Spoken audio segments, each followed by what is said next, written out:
띵동! 비트에 관한 모든 알람, 빗띵동입니다. 오늘은 비트코인 가격과 관련된 두 가지 악재 시나리오를 깊이 있게 알아보겠습니다. 비트코인이 장기적으로 상승한다는 사실을 부인하는 사람은 아직까지 보지 못했습니다. 하지만 당장 직면한 이벤트와 관련해서는 의견이 엇갈립니다. 이미 한국은행이 8월 금리를 동결하면서 아쉬워하는 소리가 곳곳에서 나왔습니다. 그렇다면 미국 분위기는 어떨까요?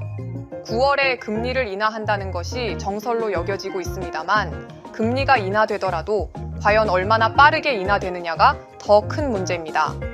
특히나 꽤 길게 고금리를 유지할 경우 당장의 금리 인상이 시장에 미치는 영향은 미미할 것으로 보입니다. 충격이 발생할 만한 인하를 시장은 원하고 있기 때문이죠.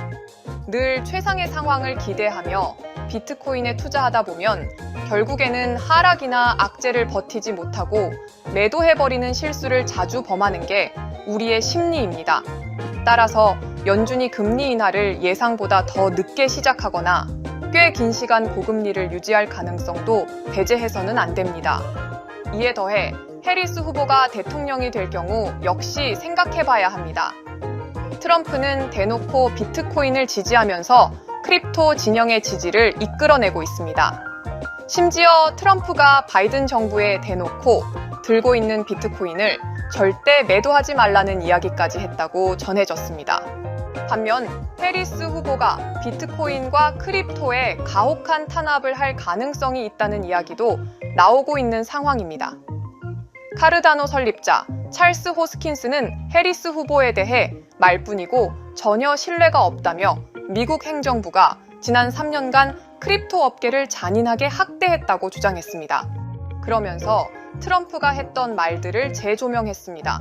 최초의 암호화폐 대통령이 되겠다는 선언과 더불어 비트코인을 사용해 미국의 국가 부채를 갚겠다.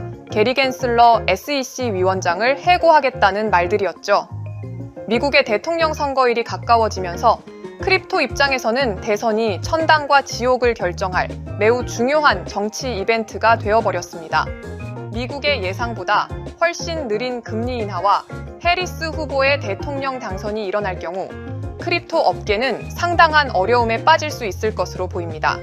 다만 한 가지 빗줄기가 있는데 바로 비트코인 현물 ETF입니다. 비트코인이 이미 제도권 안으로 들어왔기 때문에 안정적인 거래가 가능해진 것이죠. 바이든의 논리는 비트코인이 해커들과 테러리스트들의 돈이라는 점이었습니다. 하지만 비트코인 현물 ETF에서 알 수 있듯 이제는 이미지가 완전히 바뀌었습니다. 비트코인을 사실상 달러의 시대 이후를 대비할 수 있는 유일한 국가 초월의 화폐입니다. 당장 비트코인으로 커피를 사 먹는 일은 드물지만 국가와 기관들은 거대한 자산을 저장하고 이동시킬 유일한 대안으로 비트코인을 선택했습니다. 왜 비트코인이 유일한 대안일까요?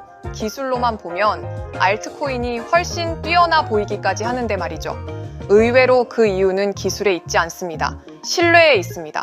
비트코인만큼 신뢰를 얻은 가상화폐가 존재하지 않기 때문입니다. 비트코인을 기술로 접근하면 오류에 빠지게 되고 알트코인으로 가게 됩니다. 하지만 신뢰를 생각하면 비트코인이라는 유일한 대안이 답으로 나오게 됩니다. 금리와 대선이 더블 악재로 오더라도 비트코인은 결국 사이클을 타고 상승하게 될 겁니다. 비트코인은 여전히 초기에 불과합니다. 10만 불 달성조차 아직 하지 않았죠.